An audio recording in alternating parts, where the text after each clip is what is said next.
For the first time, Sian Lim nagsalita sa hiwalayan nila ni Kim Chiu. Tingnan ang mga detalye.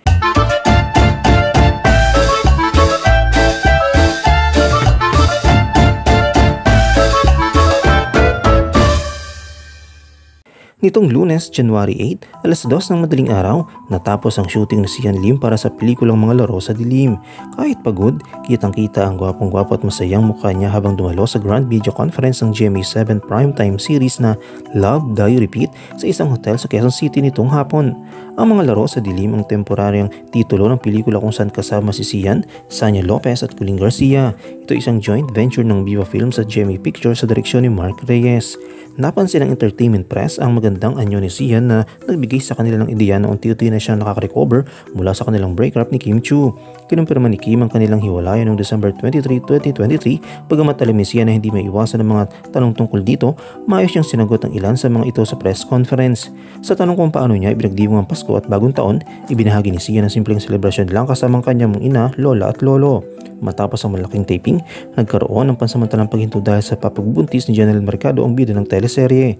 Ang Love, Die, Repeat ang unang teleserye ni Sian Lim sa GMA7 matapos ang kanyang paglipat mula sa ABS-CBN noong 2020. Bagamat ito ang una, nabigyan siya ng ibang assignment tulad ng False Positive at Hearts on Ice habang itinigil ang taping nila ni Janeline.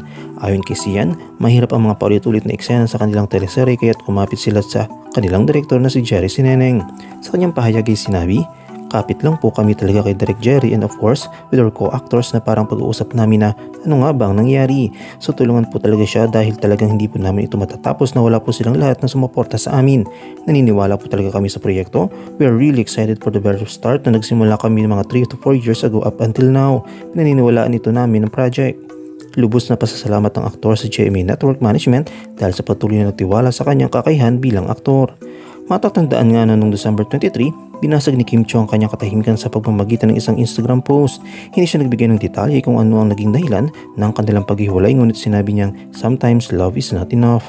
Ayon kay Kim Chiu, mutual decision ng paghiwalay nila ni Sian, nagpasalamat rin siya sa kanyang dating boyfriend dahil sa panahong magkasama sila. Himiling din si Kim ng privacy pagkatapos ng kumpirmahin ng kanilang paghihiwalay. Ang isa sa mga host ng It's Showtime ay nagtapos ng kanilang love story.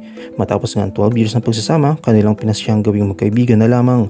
Nagpasalamat sila sa mga alaala at suporta sa kanilang mga taga-subaybay.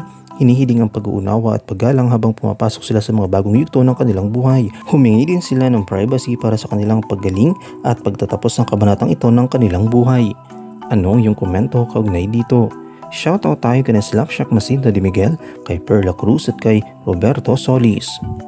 I-comment mo lang ang inyong opinion sa comment section at huwag kalimutang i-like, i-follow, i-subscribe ang bcgram.net para sa mga latest happenings.